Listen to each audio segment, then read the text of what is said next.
안녕하세요. 세상의 첫 선을 보이는 야생화 이야기꾼 한성순입니다. 오늘은 세상의 첫 선을 보이는 야생화 이야기 51편 덩굴식물 두 번째 이야기를 소개해 드리도록 하겠습니다.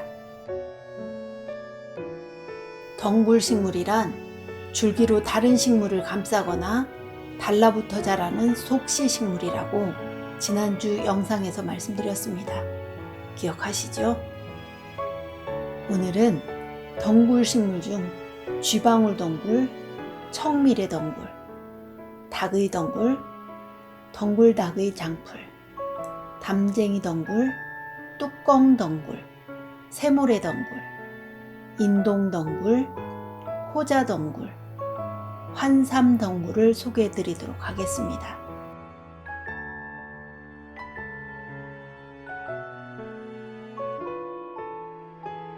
쥐방울 덩굴은 희귀식물입니다.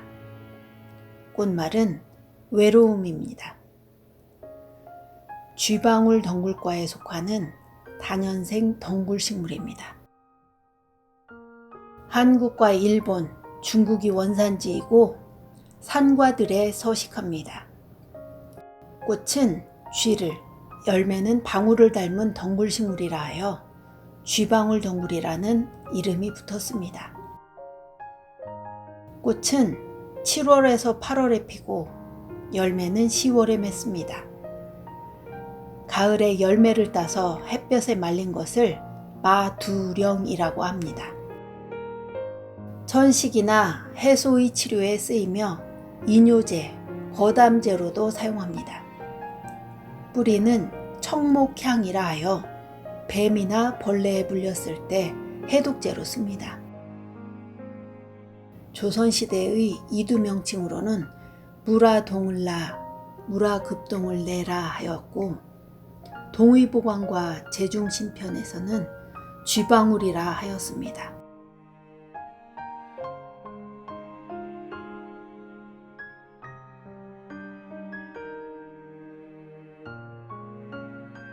청미래덩굴 꽃말은 불굴의 정신, 건강, 굽히지 않음입니다. 청미래덩굴은 사람들이 잘 다니는 산속 오솔길 어디에서나 만날 수 있는 명감나무, 망개나무, 종가시나무, 청열매덩굴, 매발톱 가시라고도 합니다. 이 중에서도 망개나무란 이름이 널리 알려져 있는데 충북 및 경북 일부 지방에서 자라는 희귀 수종인 진짜 망개나무와 혼동하기 쉽습니다. 저는 어렸을 때 명감나무를 멍감이라고 불렀던 기억이 있습니다. 뿌리는 굴다란 혹이 생기는데 이것을 토봉령이라고 합니다. 옛사람들이 문란한 성생활로 매독에 걸리면 먼저 토봉령 처방부터 시작했습니다. 위장을 튼튼하게 하고 피를 맑게 하며 해독작용도 있다고 알려져 있습니다. 봄의 끝자락인 5월에서 6월이면 잎 겨드랑이에 있는 덩굴손 옆에 긴 꽃대가 올라와 우산 모양의 꽃차례를 펼칩니다. 한국에는 청미래 덩굴 속에 4종이 있습니다. 청미래 덩굴은 청가시 덩굴과 비슷하지만 열매가 붉고 산형으로 달리고 가을에 빨갛게 익습니다. 청가시 덩굴은 녹색 줄기에 검은색의 고든 가시가 나고 열매가 흑색으로 익습니다. 청미래 덩굴의 열매는 덩굴에 매달린 채로 겨울을 넘겨 다음 해 봄이 되어도 그대로 달려 있습니다. 줄기의 뻗음이 멋스러워 꽃꽂이 재료로 우리 주변에서 만나기도 합니다. 어린 순을 나물로 먹습니다. 잔뿌리는 한 줌씩 동여매어 소를 만듭니다. 소금에 절여 망개떡을 해먹기도 하고 쌈으로 먹기도 합니다. 편세공 원료로 이용하거나 울타리용으로 심기도 합니다.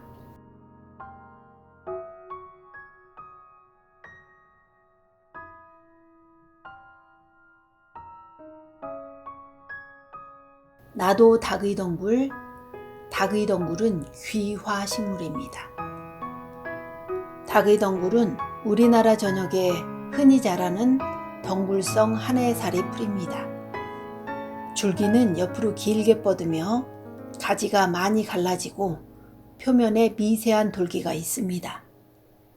꽃은 6월에서 9월에 피고 잎 겨드랑이에서 모여 총상 차례를 이루며 홍색을 띱니다.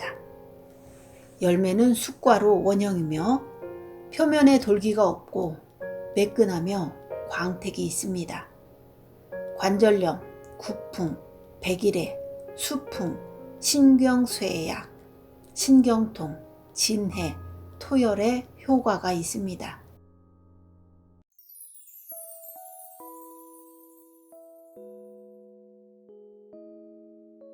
덩굴 닭의 장풀 꽃말은 순간의 즐거움입니다. 흰색 꽃이 피는 한해살이 덩굴 식물입니다. 닭의 장풀과에 속하며 덩굴 닭의 밑싯개, 덩굴 달개비라고도 합니다. 꽃은 7월에서 8월에 피며 가지 끝과 원줄기 끝에 2개에서 3개씩 달리고 지름 5 내지 6mm로서 백색입니다.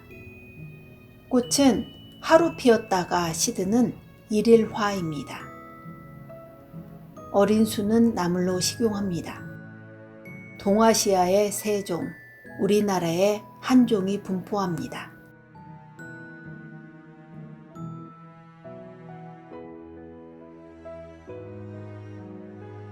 담쟁이 덩굴 꽃말은 우정, 영원한 사랑, 결혼, 불멸, 성실, 근면입니다. 담쟁이 덩굴은 담장에 잘 붙어서 자란다고 하여 담장의 덩굴이라고 부르다가 담쟁이 덩굴이 되었습니다. 담쟁이 덩굴은 담이 아니더라도 회색빛 콘크리트 건물을 뒤덮으면 건물의 품위도 올라가고 아울러 중요한 역할도 할 수 있습니다. 여름에 햇빛을 차단하여 냉방비를 30% 정도 줄일 수 있으니 제대로 역할을 하고 있습니다. 미국이 자랑하는 단편 작가 오 헨리의 마지막 잎새 작품에 나오는 마지막 잎새이기도 합니다. 가난한 화가 지망생인 본 씨는 폐렴에 걸려 죽어가고 있으면서 이웃집 담쟁이 덩굴의 잎이 모두 떨어지면 자신의 생명도 다한다고 생각합니다. 그러나 비바람이 휘몰아친 다음 날 틀림없이 나목으로 있어야 할 담쟁이 덩굴에 마지막 잎새 하나가 그대로 붙어 있는 것을 보고 다시 삶의 의욕을 갖게 된다는 내용입니다. 담쟁이 덩굴 잎은 가을이 되면 단풍나무를 시샘이라도 하듯 붉은 단풍이 아름답게 됩니다. 담쟁이 덩굴의 단풍은 단번에 잎을 떨어뜨리게 하는 떨켜가 잘 생기지 않으므로 바로 떨어지지 않고 겨울에 들어서야 떨어집니다. 꽃은 암꽃과 수꽃이 따로 피는데 초여름에 황록색으로 핍니다. 열매는 작은 포도알처럼 열리고 하얀 가루로 덮여 있으며 검은 빛으로 익어서 포도와 같은 집안임을 금세 알 수 있습니다. 최근에는 담쟁이 덩굴과 꼭 닮은 미국 담쟁이 덩굴을 많이 심고 있습니다.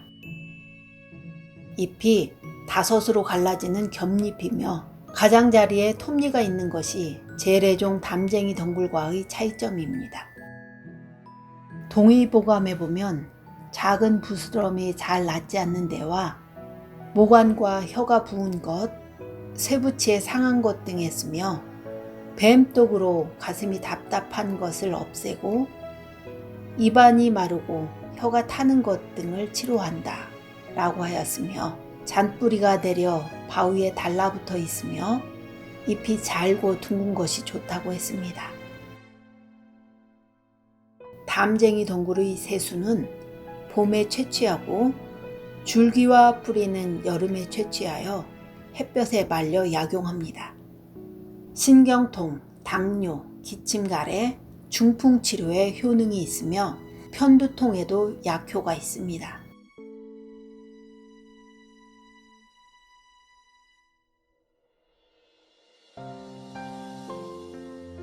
뚜껑덩굴 꽃말은 보물, 여인의 슬기입니다. 열매가 뚜껑처럼 갈라지기 때문에 뚜껑덩굴이라고 합니다. 제주도와 남부지방 및 경기도 이북의 도랑이나 물가에서 자라는 덩굴성 한해살이 풀입니다. 꽃은 황록색으로 7월에서 9월에 핍니다. 열매는 9월에서 10월경에 익어 중심부가 갈라지며 안에는 길이 약 1cm 정도의 검은 종자가 달립니다. 뚜껑덩굴은 박과에 속하며 단풍잎 뚜껑덩굴, 합자초, 개뚜껑덩굴이라고도 합니다.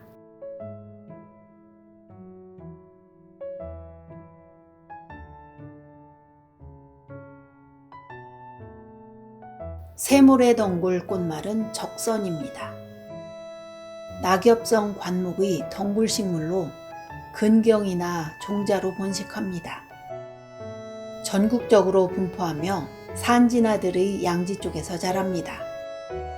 꽃은 6월에서 7월에 원추 꽃차례에 연한 황색으로 핍니다. 열매는 둥글고 흑색으로 익으며 종자는 편평하고 둥근 신장형으로 요철이 심한 뽐이 있습니다. 공업용, 사방용으로 이용하기도 합니다. 각기, 거풍청열, 기관지염, 나력, 요통, 위암, 위장염, 이기화습, 이뇨, 제습, 종독, 중풍, 진통, 타박상, 편도선염, 풍, 풍비, 해독, 해열에 사용합니다.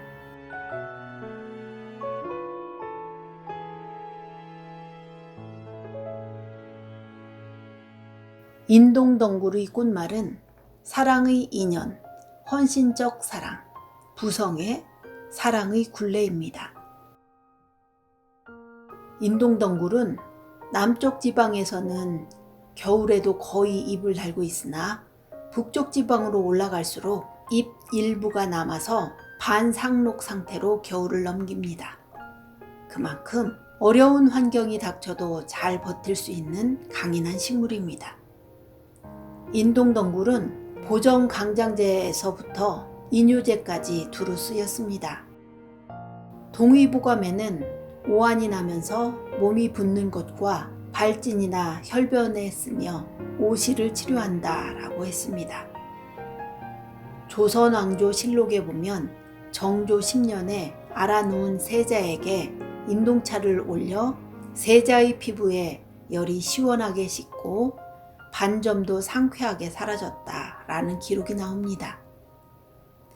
순조 14년에는 의관이 임금을 진찰하고 다리에 약간 붓기가 있는 듯하므로 인동차를 드시게 했다라는 기록이 있습니다.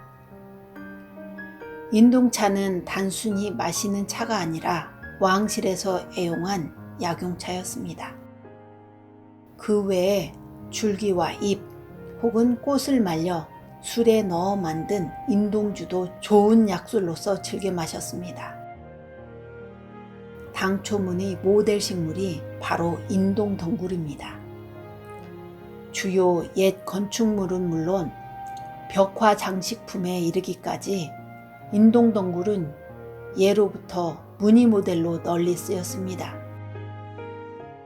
고구려 강서대묘의 천장 괸돌과 발해의 도자기 그림을 비롯하여 와당, 백제 무령왕의 관식, 천마총의 천마도 둘레에도 역시 인동무늬가 들어있습니다. 인동덩굴은 초여름에 특별한 모양의 꽃이 핍니다. 세워든 작은 야구방망이 같은 꽃봉오리가 초여름이 되면 나팔 모양의 긴 통꽃으로 핍니다. 끝은 5장의 꽃잎 중 4개가 합쳐져 위로 고추섭니다. 나머지 꽃잎 1장만 아래로 늘어지며 그 사이에 5개의 수술과 1개의 암술이 혀를 내밀듯이 길게 뻗어 있습니다. 밤에 달콤한 향기를 내뿜어 야행성 나방을 꼬여내어 수정을 합니다. 꽃 빛깔은 처음에 하얗다가 차츰 색이 변하여 나중에는 노랗게 됩니다. 꽃이 피는 시기가 서로 다르므로 한 나무에 갓 피기 시작하는 흰 꽃과 져가는 노란 꽃이 같이 섞여 있는 2종 꽃이 됩니다. 그래서 금문화란 이름도 널리 쓰입니다. 유럽으로 건너간 인동덩굴은 꽃에 꿀을 많이 가지고 있다 하여 꿀젖이라는 뜻의 허니서클이란 이름을 하사받았습니다. 귀신을 다스리는 명약이라고도 전합니다. 꽃은 맹장염, 간염, 장염에 사용하고 잎은 뜨거운 재 속에 넣었다가 꺼내 비벼서 종기에 붙이면 속의 독을 빨아냅니다. 종기, 화상, 류마티스 등에 사용하고 인동물에 목욕하면 습창, 관절통, 타박상에 효과가 있다고 합니다.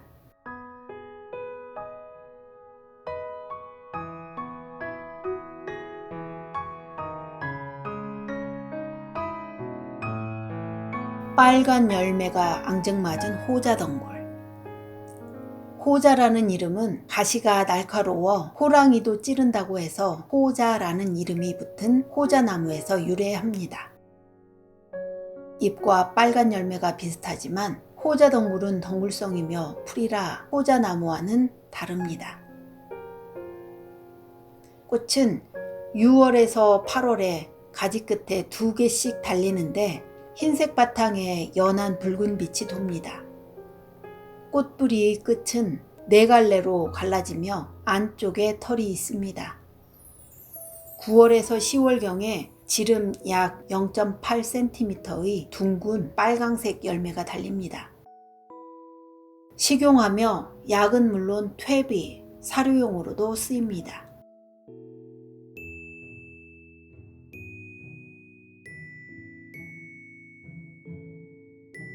환삼덩굴의 꽃말은 엄마의 손입니다.